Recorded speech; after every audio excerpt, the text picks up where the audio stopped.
In an ancient time, when the moon hung like a silver mirror over the land, and the air hummed with whispers of faith, there lived a simple young girl. Her story, marked by loss, solitude, and living in darkness, tormented by those who should have protected her, echoes through the winds of history. Her tale is one of resilience and the unexpected magic that found its way into the cracks of her broken world. She had no one, except for a mysterious fish, one that was not what it seemed. And one fateful night, as the lanterns lit the sky and music filled the air, everything changed. This is not the Cinderella story you know. This is the haunting tale of Yeh-Shen. Yeh-Shen was once the beloved daughter of a respected chieftain in a quiet village in China. Her life, though humble, was one of comfort and filled with the warmth of love. A warmth that unfortunately would not last. The heartache came swiftly when her mother passed away, leaving her father vulnerable. In his grief, he married a woman who would bring nothing but darkness to his daughter's life. This new wife, cold as winter's breath, cared little for Yeh-Shen. She took pleasure in seeing her stepdaughter wither beneath the weight of her commands, stripping away the joy that once belonged to the young girl. Just when Yeh-Shen thought things couldn't get worse, her father died too. Now she was truly alone. And even worse, she felt trapped. She became a servant in her own home. She was seen as nothing more than a burden. Yeh-Shen gradually found her fine clothes gone, her status erased, and her dignity stripped from her. Her stepmother and stepsister flourished. They lived in comfort on the dime of the late chieftain, while Yeh-Shen was forced to wear rags, sleep in the cold, and endure back-breaking labor. She accepted it. She felt she had no choice. Then one day, something changed. It started with a fish, but this was no ordinary fish. This one shimmered like molten gold. Its scales flashed in the sunlight as Yeh-Shen pulled it from the river, as if it had captured the very essence of sunlight in its scales. There was something different about it, something she couldn't quite explain. Instead of cooking it like any other fish, she released it into a small pond near her home. She didn't know why, honestly. It just felt right. She spoke softly, her voice a quiet promise. You'll be safe here. What Yeh-Shen didn't know, what she could never have guessed, was that this fish was a spirit, a guardian that would watch over her, protect her, and in time, transform her world. From Yeh-Shen's point of view, this was just a beautiful fish that made her feel not so alone in the world. As an added bonus, it seemed to recognize her. Every day when she approached the pond, the golden fish would swim eagerly to greet her. It would let her touch it, feed it, and speak to it. And in the quiet moments, when no one else was watching, it spoke back.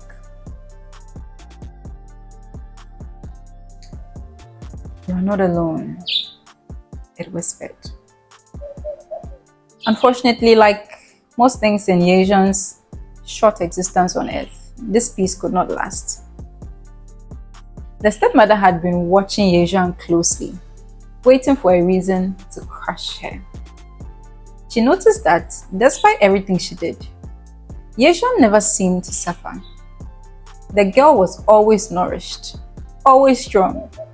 Her beauty somehow never fading. She had noticed Yeh-Shen visiting the fish and surmised that the fish could be the reason for this. So one evening, when Yeh-Shen was away, she made her move. The stepmother crept to the pond and without a second thought, killed the fish. Even worse than that, she cooked it and ate it for supper. Yeh-Shen returned that night to find the pond empty. Something inside her broke. The one thing in the whole wide world that still cared for her was gone. She wept for days, her grief so profound she thought she could never recover. But then, the wind spoke to her. A voice soft but certain, a voice that filled her with a fragile sense of hope. Child, I'm still here. Bury my bones in the fork on this pure room, and I will watch over you. Teary-eyed and still distraught, she obeyed this mysterious voice, not knowing what would come of it, but holding on to the one whisper of kindness she had heard in a long, long time. And then something strange happened. From that day onwards, whenever she whispered a wish, it came true. Then came the New Year festival, a celebration for the season. The king, with his lavish banquet, sent word to every village, and every young man was invited to attend. Every girl except Yeh-Shen, according to her stepmother, that is. She laughed in her face. Of course, she would never let her go. And Yeh-Shen accepted this fate. Until she didn't. Her stepmother and stepsister, draped in silk and jewels, left without a second thought, leaving Yeh-Shen behind, just as they always had. But in the silence of her room, with only the stars as her witness, Yeh-Shen whispered her wish. The wind stirred, the air crackled, and before her very eyes, a dress appeared. It was woven from the finest silk, embroidered with golden threads that shimmered like fire. And beside it was a pair of golden slippers. Yeh-Shen marveled at the beauty this wonderful magic had created. She quickly slipped them on, and for the first time in a long while, felt the flutter of possibility in her chest.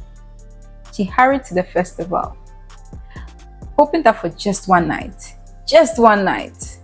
she could forget the life that had been forced upon her. When she arrived at the festival, no one recognized her, but everyone saw her. She was breathtaking. The crowd fell silent, all eyes on her. On the girl who seemed to glow with a light of her own, who moved as though she were part of the very wind itself. And then the king saw her. He literally could not look away. He could not fathom how such beauty existed. She was ethereal, and he knew in that moment that she was the very one he had been waiting for. Soon afterwards, she saw them, her stepmother and stepsister. They were standing in the crowd. For some reason, she was immediately gripped with fear. She turned and fled. But in her haste, one of the golden slippers slipped off her foot and fell to the palace stairs. A king's guard luckily picked it up. Yeh-Shen ran, heart pounding, until she was safe once again in the shadows of her home, her slipper safely hidden beneath the bed. Everything was back in its usual place. After seeing this marvelous beauty, the king would not rest. The very next day, he sent his men far and wide, searching for the girl whose foot would fit a golden slipper. When the search reached Yeh-Shen's village, her stepmother quickly pushed her own daughter forward, desperate to seize the throne for herself. Well, of course, the slipper didn't fit. It wasn't even a close call at all. And just when it seemed all was lost, a voice soft and clear spoke from the shadows. "May I try?" Yeh-Shen stepped forward, her heart calm despite the turmoil swirling around her. As she gently slipped her foot into the golden slipper, it fit perfectly.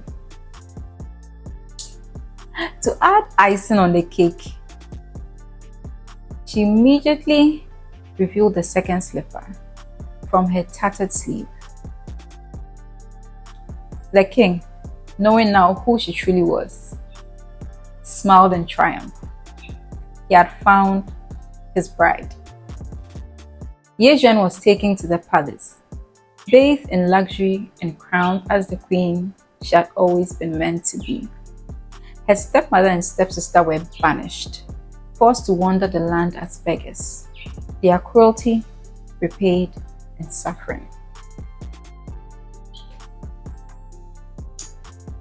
And Yeh-Shen sat on her throne, ruling with wisdom and grace. But she never forgot the golden fish. On quiet nights, in the stillness of the palace gardens, she would whisper her wishes to the wind. And sometimes, just sometimes, a golden fish could be seen swimming beneath the moonlit waters. Because some magic never dies.